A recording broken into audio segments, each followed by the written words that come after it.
Thank you, guys. I've got the clock already. Let's keep on going. I normally start this and talk about 3 stories, and I think these are often when we do technology, we forget why we do it, and these are the 3 stories that are very important to me.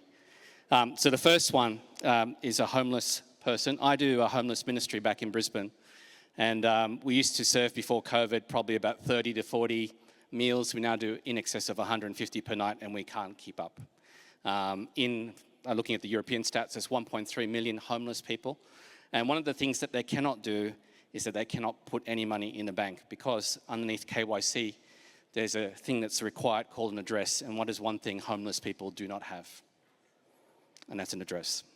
So the reason why I raise these things is because when we build identity and we build solutions and we build trust fabrics, we need to remember sometimes the eligibility requirements cause challenges. Domestic violence. So in Australia, a quarter of women will face violence. I looked at the European stats. Between the ages of 18 and 74, 1/3 of women will face violence in their lifetime. And when they leave their partner, if it's like Australia, more than half the women that leave, their partner also has their ID and the ID of their children as part of that process. And the other thing that they become, and like the homeless person, they're surfing from a couch to another couch to a shelter, and they also don't have an address. And so their partner has their records and they don't have an address, and they have to create a new identity. It's also a very difficult one for them. The third one is my mother's hand. About two weeks before she passes, she's holding a Bethlehem cross. She had polycystic kidney disease, and she had also mental health challenges. And I'm pretty good at ID apparently, but it took me 6 months to get her onto a digital ID so that she could get services. And that was quite extraordinary. My mum searched for the last bank in Australia that could issue checkbooks. That was the kind of woman she is, and one of the conditions that she would allow me to be the guardian of her and the power of attorney was that I presented the bank account statement every day that I visited her. So that's the way she operated, and the physical world was something really critical. And I list these stories is because when you're government, you need to deliver or something that's for the minority often, but sometimes the biggest impact in the community. And this is the dual role of credentials I don't think people appreciate. So with credentials, they come from a regulated background generally for government. And the majority of time, a credential is about keeping you safe. In Australia, just recently, we had our most prolific pedophile, 60 plus children abused, 350 assaults, and it's in court. And you want to make sure that when you're issuing a credential that's keeping your children safe, it's right and current. And this is the balance that we need to figure out how to do. And this is why we've chosen the MDoc standard or MDL standard, because it has a way to make you forget as part of the privacy, but also in the most vulnerable parts of your life, we have a duty as government not to forget you as well. And that's the difficult balance we need to do in a VC space. Anyone who tells you you don't need to do that part is selling you something. And you need to manage that as government from a policy perspective and a technology perspective. And we often talked about ID from a life event point of view, but that's really transactional. I did health, so we call that episodal. But what we also want to do is be mindful of what I call more of a case managed approach, which is around circumstances. Homelessness is not a life event. It's a circumstance you find yourself in, right? And what you're preserving are 2 different things. ID just gets you in the door. But when you're dealing with vulnerable people in your community, you're trying to preserve their dignity. Dignity to be able to be treated fairly, dignity when you turn up, you can get the services that you need because you actually need it really desperately at that time of your life. And when we talk about identity, and this is why I think VCs are very powerful, VCs can do these 3 things, which are 80% of government transactions. Identity just gets you through the door. I think today we're still talking about identity. That means we're a bit behind, because I think identity is pretty straightforward now. Are you who you say you are have been solved multiple ways. But the thing that stops you from getting what you need is eligibility. That's the big friction. And then finally linking that to a payment. And eligibility is the bane of government to try and get you the services that you need. And I think VCs can help in that eligibility process. So just quickly, bit of a preamble. Austroads, 95 years, I think it's celebrating this year. Since 1998, it's been providing driver's license verification vehicle registration, and also personal property. And personal property, any asset that is not a building. That includes aircraft. So we verify that today, and now we're transitioning our capability into enabling VCs for states and territories. We've been working with AMBER for a number of years, since 2018, EREG in Europe, and also CCMTA in relation to what AMBER has done with the North American colleagues there. And we're very privileged and been working with them for a long time. That was the 2023 Global Summit, and we continue to work very closely with Mike and his team. Now, Australia. Back in 21st of June 2024, all states and territories agreed to adopt ISO 18013 and 23220 for cross-border verification. Okay. We've did a fantastic, Florent just mentioned it earlier today, we did a huge test where we had 3 countries, including the European Reference Wallet, validate with 4 American states, 5 Australian jurisdictions, and in real time, validate real time. So today, in production, you can validate cross-border using the ISO standard.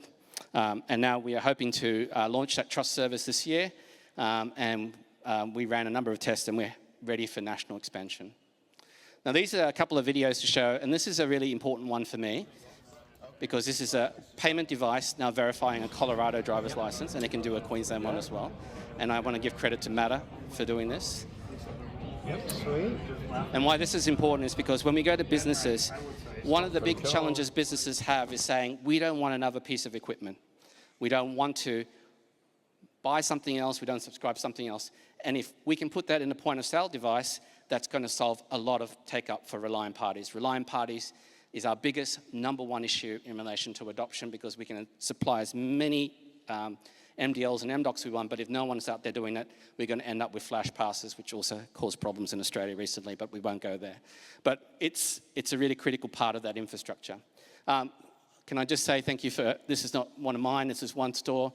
This is showing now that Part 7 of the standard allows you to also buy online now, and then also use the wallet and the ISO compliant wallet, the combination of CTAP and WebAuthn to authenticate, age attestation, and then also, you can see there that Part 7, then purchase your 1858 red blend, whatever that is.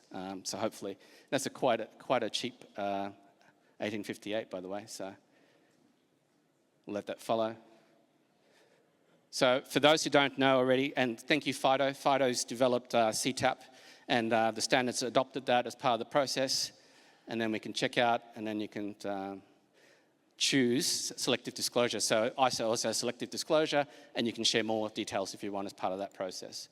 I won't go into that one, but I want to quickly talk about the accounts and credentials, because there's a thing called, let's call it a login, single sign-on platforms, and credentials. And in fact, that's the traditional, and we get in trouble a little bit with a thing called server retrieval, but that's the original OIDC profile underneath OAuth 2, that is server retrieval. And what it looks like is this: the trust fabric is trust between servers. This one is where the token's actually in the actual wallet, or the standard also supports physical cards. So if you want to put a token and rotate your keys on a physical card, the Dutch do it, and a whole bunch of other countries are using that. So that also deals with accessibility issues.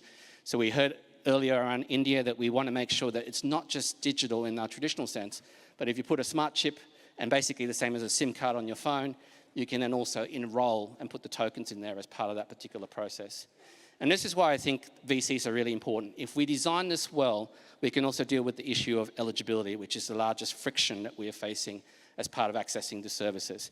So in Australia, we have a thing called a group certificate or a tax certificate. You have a concession. We have lots of disasters in Australia, floods, cyclones, storms. In the future, what you could be able to do through ZKP is that you can actually then verify the status of your group certificate. You don't need to share the data, but you can say you're earning over a certain amount. You can say you're a concession. And we can also calculate whether you're in a disaster-affected area with non-repudiation.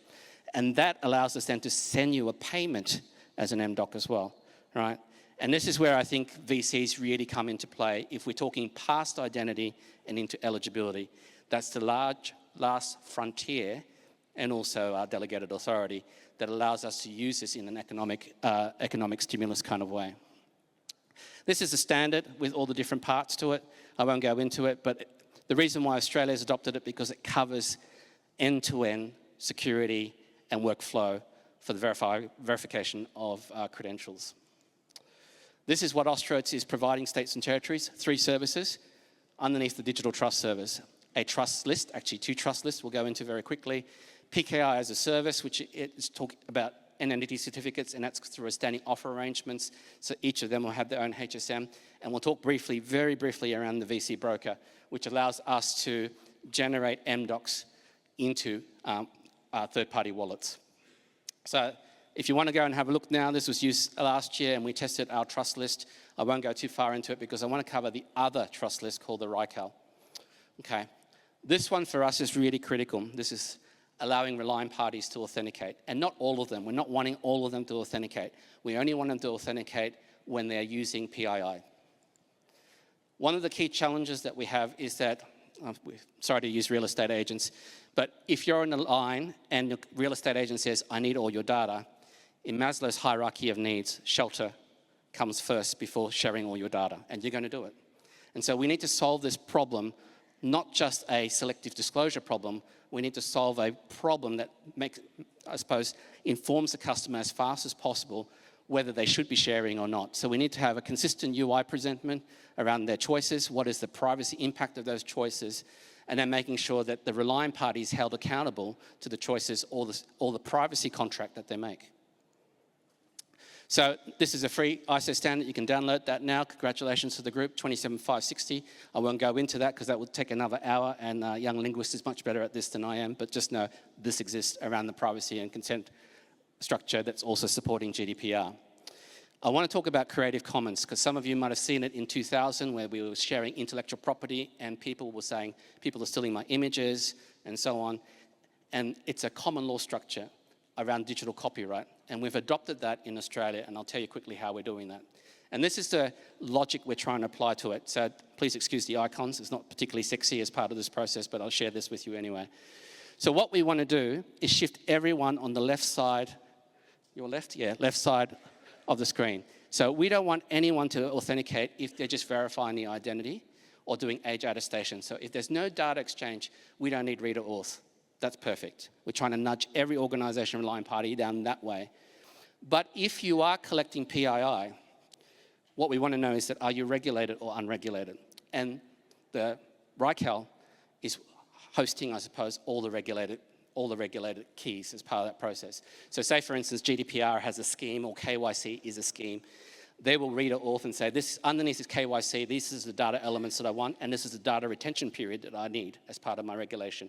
That's put on a public register so the regulators can see it, so it's not about us attesting that that's the privacy contract. It will be public.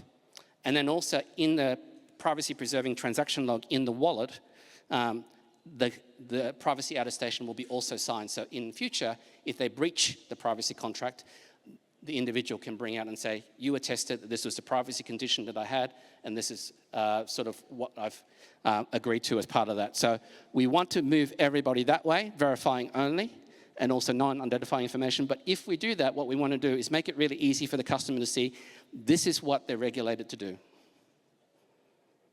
So there's no friction as part of that process. Right? And that's what we're hoping to do as part of the process around our RICAL, is to register those privacy attestations and privacy contracts that can be prosecuted later in common law or by the regulator if the statements of data collection is incorrect. Quickly, the VC broker is about allowing us, so we've had these APIs, now we can actually provide an instance for each jurisdiction to create MDocs into multiple wallet types. They need to comply with a range of security requirements and so on. We won't go into that. We don't have enough time to do that. I've got 5 minutes left, so that we won't go into all the 27001 and NIST SP 800 type stuff, but again, we're doing that. Now, some people will be happy. We don't do server retrieval. Just want to say that because that's been a contention for a lot of people. But there is purposes. I could have left it at that, but I would say there are reasons for server retrieval. And sometimes we need to listen to what they are as part of that process. But certainly we don't use that, so we don't use OIDC as part of this, and a token. Post the verification, we only use device retrieval. We also do biometric bound The customer does the enrollment process, biometrically binds to their image on the driver's license, and then we enroll it as part of that process into the wallet. Okay, in the next 80 months, we're hoping that all states and territories but one, and I won't tell you which one it is, will have a ISO-compliant MDL 2322-18013. And it's been made possible because of these organisations. And if I could quickly get these guys to come up, because I want to introduce you to them because they've actually helped us a lot. Matter is the ones that's doing our trust list, and I'm not sure I can see Oliver here. And A4 Advisory, Ariane's been amazing in helping us to identify all the various issues and interoperability requirements with Europe, and Scatalis is doing our VC broker. So I might just quickly hand off to these guys who'll just give a quick introduction. Thank you, Chris. Indeed, what we bring to the initiative of Austroads is international experience and technical insight. My name is Arjan Geluk, and I am Principal Advisor and Managing Director of A4 Advisory. Over the past decades, we've had a leading role in international standardization of digital credentials. So if you come across MDocs, feel free to blame me and say thanks to a lot of my friends from all over the world, many of which are here in this room today. We bring experience from a role as a special technical advisor for mobile driving licenses in America, from a role on the scheme architecture team for EUDI in the Netherlands, and also from the European Commission's EUDI project through NISCI. With Austroads, I want to help ensure that Australia and New Zealand deliver world-class digital credentials and become fully trusted participants in the global digital credential ecosystem. With that cross-border recognition, Aussies and Kiwis can move freely around the world and accept credentials from people who visit Australia and New Zealand with confidence. Thank you, Arjan. Thank you, Chris. I will be very short. I'm counting 37 seconds. My name is Konstantin Papaxantis. You can call me KP. I'm the CEO and founder of Scatalis. We started 2014. Before that, we were dealing with the security documents. And we started 2014 to go mobile. And today, we have a lot of experience. We're delivering the reference implementation for the Odoo wallet and the age verification solution for the European Union, the Commission, under the lead of DG Connect. Besides this, besides getting the trust from the European Commission, we are also putting trust on several wallets and MDL systems, so they can run trustworthy and so on. Finally, and last, we got the trust from Austroads to deliver the Visa broker. We are so happy for that, for Chris, and the team in Australia to achieve their goals. Thank you so much. Thank you, guys. If I could give them a round of applause. So in my last 1 minute and 32 seconds, so our next steps is working with relying parties. Don't do this well, it doesn't work. So we're working with regulators, peak bodies, banks, and so on. Like I said, the point of sale device is really critical for us because from us, businesses don't need to figure out that they're MDL compliant. Their machine should work when we get there. And that last mile thing is really what we hope will bring the acceptance into the global economy. And on that, can I thank also Dan, can I thank Rolf, and also fantastic work in relation to Torsten as well. Fantastic event, and thank you for bringing us all here into Geneva. Thank you.